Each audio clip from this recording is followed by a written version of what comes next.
The Remembering Them podcast is a platform for people to share stories and memories of their loved ones who have passed away. The podcast was created in memory of Dad, Bob Cecil. May he rest in peace. Your hosts, Mark Cecil and Ryan Thwaites, acknowledge the rich history and importance of storytelling within Indigenous culture. My name is Jorgi Skeen, and I would like to acknowledge the traditional owners of the land in which we meet here today.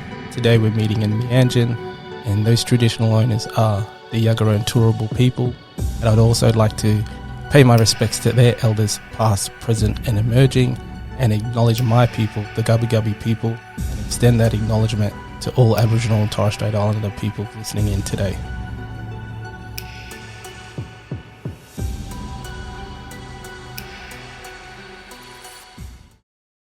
Welcome back to the podcast. Oh, beat me. Who are you welcoming? Myself. Thank you. Well, welcome, Luke. Welcome, Mark. Welcome, Luke. Back to the RTP podcast. Thank you, Luke. Thank you, Ryan. Please read me in, Mark. I can't do this. I can't sound professional. What episode? Come on, man. I gave you the opportunity. It's got the script right in front of you. Never again. And you knew how I would end up. Oh, hi, guys. Welcome. Oh, Guys, welcome back, listeners, to a Dumb Wasted Eye episode, the episode where we talk about somewhat humorous ways people have passed. Again, to reiterate that we're not in any way making fun of them passing away, but just the scenario or whatever it might be, how they've passed. So shorter episode, a little bit more lighthearted, and Ryan, as you could probably tell, is in the driver's seat today. Okay. Looking for a state. Ooh. Okay. I like states. Okay. This state, as I always like to do, it's within reach. This one's within reach. Get some reasonable questions. This state is home to the Rock and Roll Hall of Fame. You know what? This is in America. So I'll even give you that. You don't like to step outside of the states, do you? No, everyone else is. Stick to what you know. Rock and Roll Hall of Fame. What do you reckon? Rock and roll. Where was Elvis? Yeah, I was going to say, where was Elvis? I was going to say Tennessee. Were you thinking Tennessee? Tennessee. It's more country. I feel like it's more country. Rock and roll. Memphis? Is he from Memphis? Memphis is like bluesy. Look, Looking for some feedback. no, get nothing. Am I right? Am I wrong? I'm getting you some bloody easy questions here today. Come on. Hall of Fame. The Americans are screaming down their phones at us. If it makes you feel better, I would not have. Okay, Tennessee. No. This state has a city called Columbus, which is also its capital. Okay. I know. I'm pretty sure I know where we are. Okay. Okay. Yeah. Columbus, Ohio. Final answer? Yeah. Yes. Yes. Yes. Boom, we're on fire. Easy. And, Man, those questions are really hard too. I'm nailed that. We'll Ryan, please make them all that difficult. we'll wait for the third one. Okay. LeBron James was born and raised in this Okay, state. I'm not changing our answer. I figured you guys would probably get it by the second, if not third. You're welcome. Okay. So today we are talking... Do you know what sport LeBron James plays? Football? Yeah. Right. Aussie rules, right? Plays for the Cleveland Cavaliers, right? Today we are talking about a gentleman named Clement Vallandigham. And for the rest of this episode, I'll be calling him Valsy because Vallandigham is ridiculous. Yeah, Valsy's a good one. That's a tough one. All right, so Valsy was born in July 29, 1820. When you see this kind of period, you know we're up for something special here. In New Lisbon, into a strict Presbyterian family, his father was a reverend, a minister, school teacher, which meant young Clement would grow up in an environment that emphasized education and discipline. He attended the New Lisbon Academy before enrolling at Jefferson College in Pennsylvania. Didn't graduate, but he chose to study law under the traditional apprenticeship system, working under an established attorney rather than attending a formal law school. So this guy, Valsy, was admitted to the Ohio Bar in 1842, so he became a lawyer, and he quickly established himself as a skilled and passionate lawyer in Ohio. He was a staunch Democrat, which I think back in the day might have been the reverse party. I don't know, whatever. Valsy was also an outspoken critic of government overreach. He served as the Ohio State of Representatives before being elected to the House of Representatives. And he was also he became notorious during the Civil War for his fierce opposition to Abraham Lincoln and the Union War effort as a leader of the Copperheads, a faction of Northern Democrats who opposed the war, which sort of speaks that he was, probably Republican. He denounced Lincoln's policies, calling the war unconstitutional and advocating for a peaceful settlement with the Confederacy. This defiance led to his arrest in 1863 for publicly criticizing the war, and he was convicted by a military tribunal and exiled to the Confederacy. So they were like, go to the South. You're out. Get out of here. But he later made his way to Canada, so he slipped through somehow to the north. Despite his exile, he remained politically active and even ran for governor of Ohio from abroad, which for me sounds very difficult pre-internet. I was going to say, even now that's difficult. Imagine doing that. Dude, like running for governor Ohio Just sending from Canada. pigeons across Across the border. I'm sending letters to everyone. Wow. Is this an interesting person's episode? Because this guy's pretty interesting. No, just wait. No, okay. He gets dumber by the minute. So here's where we get juicy. The case that ultimately led to Clement's tragic death involved a man named Thomas McGehan, a saloon keeper. This is how old we are. Saloon keepers were a thing from Hamilton, Ohio. McGehan was accused of murdering Thomas Myers during a barroom brawl.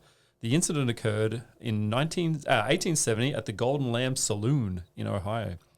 According to the prosecution, McGehan had deliberately shot Myers during a fight, and the state sought to convict him of murder, a charge that could have led to his execution. Lawyer up. Yeah. However, Valzi had other plans. He was serving McGehan, a defense attorney, arguing that Myers had actually shot himself by accident while attempting to draw his own pistol.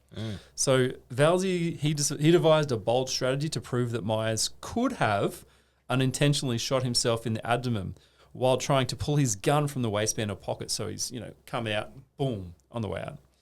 Seems feasible. Yeah. He intended to demonstrate how an individual could accidentally discharge a firearm while in a half-drawn position, like here. So supporting his argument that, he was wrongly accused of murder. So on the evening of June 16, 1871, at a hotel in Ohio, he was going through his preparations for the next day's the trial and wanted to perfect his argument with some of his colleagues. And he picked up a revolver from the evidence table, believing it to be unloaded, and began reenacting the supposed accidental shooting. Tucked the gun into his waistband, then attempted to quickly pull it out in the same manner he claimed Myers had done, and shot himself in the abdomen. He collapsed, mortally wounded. Fatally wounded? Yeah. Realizing what had happened, Valzi's reportedly gasped. His last words were, "I've proved my point. The case is won."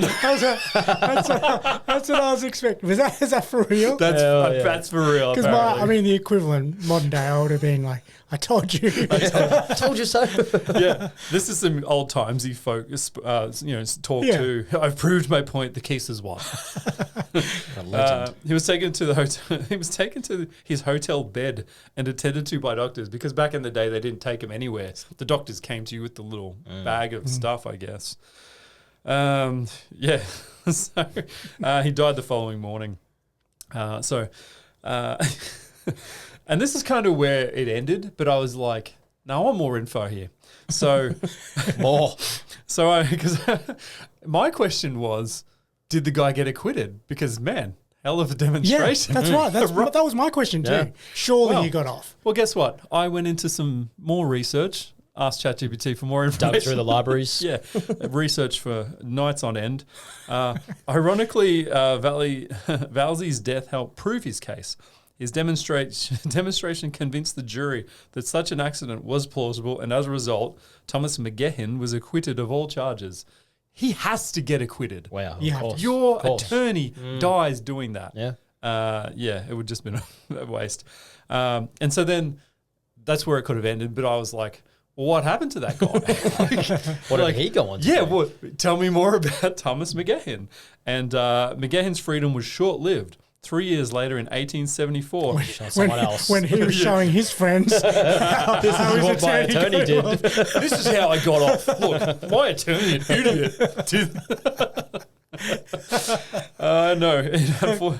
Unfortunately, he was ambushed and killed in a barroom shooting. Oh. Stay out of the bar, my man. Well, he upgraded from saloons to bars at least. Yeah, well, what's the difference? I mean, yeah. But everyone speculates that it was in retaliation for the Myers death, which everybody apparently thought he did do, but probably no one was speaking up in the bar. So his story serves as a cautionary tale about the dangers of courtroom theatrics. Wow. But he wasn't in the courtroom. Wasn't even in the courtroom. So, oh my goodness. So, yeah, look. I don't know. Well done. Like he proved the He was passionate. You did say he was passionate. The ultimate defense attorney. But that's the guy you want. And even better, you don't have to pay lawyer fees, do you? No lawyer fees. You're probably off at this point. You got off. Yeah. Yeah. Wow. McGahan won. Great. Yeah, Great for him. Great for him. And look, I don't have a game as such today, but I was thinking about. Oh, I thought you'd bring in a gun, surely. We're playing Russian roulette today, boys. No, we don't have free access to. Well, I'm going to put you guys on the spot, and I just wanted to know what you think back to something you have done that was supposed to prove a point. Or even show off, and then it end up in your death. Severely killed you. Yes, well, it just ended up backfiring, and it might be a tough one. That is a tough one off the cusp. Yeah, that's. Yeah, look, I didn't even have an example. I was just like, but you guys can do it, right? But I want hurry up. But because I'm the host, I want to hear it from you guys. But I can only think not. And I don't even know the details because it happens so infrequently, but it just would have been some sort of argument with Tabs where I'm like, no, I'm right. This is the way it went. Yep. And then she has some sort of proof. And then I have to, sorry, you're right. Yeah, it's not always easy to admit that. No. But then when it's hard evidence, that probably is the only. And like I said, it doesn't happen very often. So that's why I don't have the details. It probably happened once. Well, see, like I don't have an example for myself. There's probably plenty, but I did have one that came to mind about my brother, and I remember when this is just a bit of a story we always laugh about. Me and he. When we were younger, I guess he would probably have been about 8 years old or something. We were at a all-you-can-eat Pizza Hut down the coast at Kirra, and we were there with my friend Scott. He's got twin sisters who are, like 1 year younger than Luke, and he was trying to impress them by running through the glass window. No. Gary I do have a note here that's Gary Hoy related. If you want to do a Hoy, but Luke was trying to show how much pizza he could eat and how much soda spider, like a spider, he could make at the end and just before chug it. Up, and then in the car park, spewed his guts up in front of it. It was like, congrats, mate. Yeah, really impressive. He's impressive. Yeah, the girls loved the look. Yeah. Idiot. That's what you do at All You Can Eat Pizza Hut, though. Well, all you can spew Pizza Hut. Yeah, I can't think of any other ones. I've got a small one. I think I was not arguing, but me and Maddie, whenever we have dinner, we sit down across the table from each other and we get into discussions. Last night we were talking about something or other. I don't know, heated discussions, and we were talking about COVID one night. I thought you were going to say the Luca trade. We were talking about that last night. That was heated.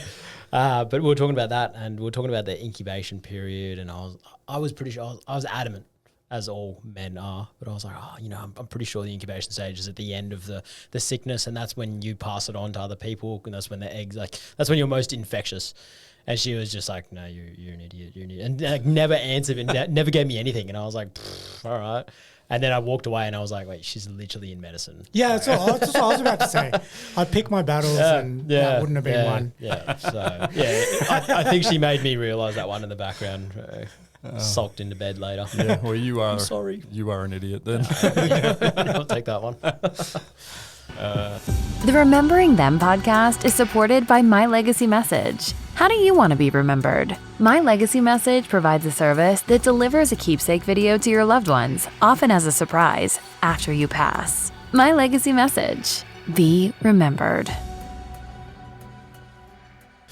Yeah. Well, there we go. thank you, Ryan. Valsey. That was good. Yeah, well done, That was Ryan. good. Clementine Valsey. Valsey. Yep. From Ohio. Ohio. Kid from Akron. Ohio, then Canada. Then, Yep. yeah. Back to a How song. old was he? Did you find out how old he was? Nah, who cares? He's dead. Who cares? Old enough to know not to play with I guns. saw a picture of him. He looked like an idiot. So Oh, he looked like an idiot. They had you have pictures a- back then. Do you have a previous Oh, yeah. guest question? It's a for you, sketch. since, Another one. we didn't have any games, yeah. So oh, sorry. I don't think... Yeah, well, Since we don't have any games. Yeah, Ryan wasn't on this one. Again, so previous Well, guest... to be fair, the last two have been the one episode. Again, we've got Topper here with the third question, and he wasn't on this one either. Come on. Another guest that Ryan wasn't on, Aaron Bird, who was talking about his dad, Tommy. He sent in a question. So this is a grief-related question. He asked if you could go back 5 years before losing them, your person, and you had 5 minutes to talk to the deceased person again, or prepare yourself for what's to come, what would you do? oh man. So you get to travel back 5 years ago, and you have 5 minutes to talk to them, Five years Years before before they they die. passed. Yep. and you get 5 You get minutes. 5 minutes. Cool question, Birdsy. Yeah. Well, you can't call him that because you weren't. Luke and I can. Back off. Yeah. He's our mate. Shout out Kentucky. Yeah. Oh, yeah. I listened to the episode. Oh, Me no, and you Birdsy didn't. says tight. No, you didn't. In Kentucky. I did. And he was looking after his dad. Yes. We had to go to a community college. Yes. Yeah. See? Yeah. Okay, this isn't a podcast. That's Rick. right. Answer the question. Isn't it Remembering Podcast? That's the Remembering podcast. them. We're remembering them. Yeah, good question. Okay, 5 minutes. All right, I'll go with Scott. So 5 years before he dies, I get 5 minutes to tell him something. Yep. Ah, To prepare yourself. I guess tell themselves. me or I talk to them. Let's say both. Probably just a conversation. Yeah, what would you 5-minute do? conversation Yeah. to help either party. Either party, yeah. Yeah, do you like? It's one of those things. Would you want to know when you're going to die? I don't think I would.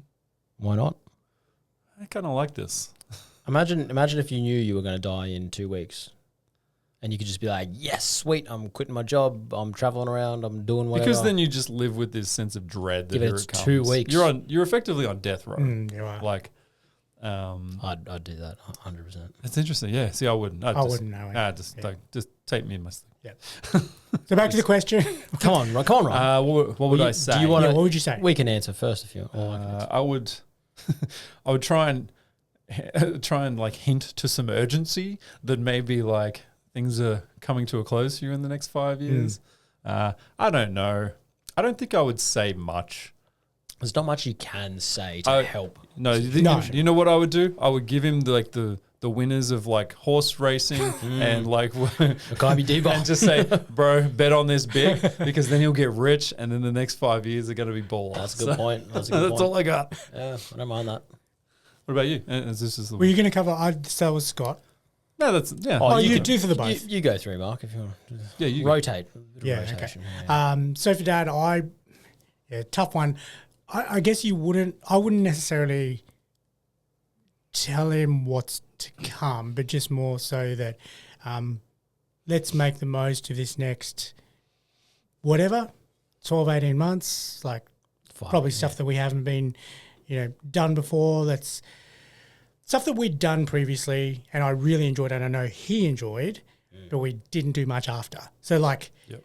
I remember taking him fishing once on the boat and he was catching Frothed fish, it. loving it, spoke about it for freaking weeks afterwards. Let's go do that. Let's go do that again. Let's do it frequently. Let's go to Vanuatu. Went to Vanuatu. He was not very well at that time, but Frothed it. if it was 5 years before that, yeah, something that he talked He was about running around. to everyone Nuts. for weeks, talking about it and the stuff and the food and the beaches and what the animals, everything. So I think I would just say to him, that stuff that you had a blast doing, let's do more of that in the next however long until he got to Because a I'm situation. assuming we can't like. Well, the thing is with Scott, if I told him, I don't think you can say to them, don't do this, you've or, got, because there's nothing I could have told him that would have avoided it Yeah, anyway. that's it. But Paul, on the other hand, I could have been like, hey, bro, you should get your heart checked. Like, that's you have true. a pretty big abnormality in there that you don't know about. But so let's assume you can't. Yeah, gotcha. You can't. You can't avoid adjust. the You can't butterfly effect things. Inevitable. Yeah. You're up. Me. Yeah. Oh, yeah. Have you noticed how we've both said something, and now Yeah, Well, that's the end of the episode. Yeah, obviously, I'd say, I don't know what I'd say to Dad, but yeah, I'd probably support him and just be like, let's do the fun stuff. Let's just get out of your comfort zone. I'm going to spend the money on you. I'm going to take you fishing. Yeah, Mark taking a photo. Let's redo your will, give it all to me. yeah, let's get our affairs in order. Yeah, no, I'd mainly just tell him like, oh, you know, we're going to be fine without you, because that was a point that stuck with me. Good point. He was me and Mark. We came into we were talking finances, and I don't know how old Dad was. He was like later 80s, like mid 80s probably, and he just butts up into the conversation. He's like, "Nah, don't want to do that because that's going to disadvantage your mother." And we were like, "Damn!" But we obviously that's not how it was. But it was interesting to see that he still just had that in his mind, that he just wanted to look after his wife. So I think for him, I'd just be like, look, it's going to be fine. You know, you can just relax. You can enjoy your somewhat enjoy your later years, and not stress about us. Don't worry about us. We'll be fine. True. Yep. Yeah, everything will be fine. Yeah, it's a good answer. Yeah, actually, better answer. Hey, come on. You're welcome. You're welcome. Well, that was way better than Ryan. Way better than Ryan. Not better than mine, but better than the fishing answer. Thanks for that, Aaron, Bertie, our friend. Thanks, or Birdsy. Luke and our friends. Thank you, Azar. Thanks for sending that question in. And to anyone else, previous guest or not, or just a random listener follow-up, feel free to throw us any questions that you'd like to hear on the podcast. Make sure you jump onto Patreon, support us that way as well. Financially, you can throw in your questions, give us some money. but financially is better. No, we'd accept both. Send money, but if you can't, send questions. Yeah. Patreon, money first, then questions. And then these other things. And then review. Review, all those other shit. All the stuff. No, but actually, you'll find the Patreon details on all of our podcasts. Search for us in Patreon as well, Remembering Them podcast. Give us a rating and review. Follow us on all of our socials, and you've, of course, got the My Legacy Message service there, mylegacymessage.com.au, where you can leave a message to your loved ones before you pass or after you pass away, which is delivered to them as a video message. Thank you, Ryan. Great story about thanks, mate. Yeah. Valsy. Can't remember his full name, but Valsy, I think. Good enough. You said that. Yeah, good enough. Thank you both. Thanks, mate. Really enjoyed that. Looking forward to the next one. Thank you, boys. Bye. Thank you, boys. Bye. The Remembering Them podcast is created for entertainment purposes. Mark and Ryan are not licensed mental health professionals. If you would like to discuss your mental well-being, several free resources are available in Australia. Information about these services is available in the podcast notes. Please take the time to contact a loved one today and tell them how much you appreciate and love them.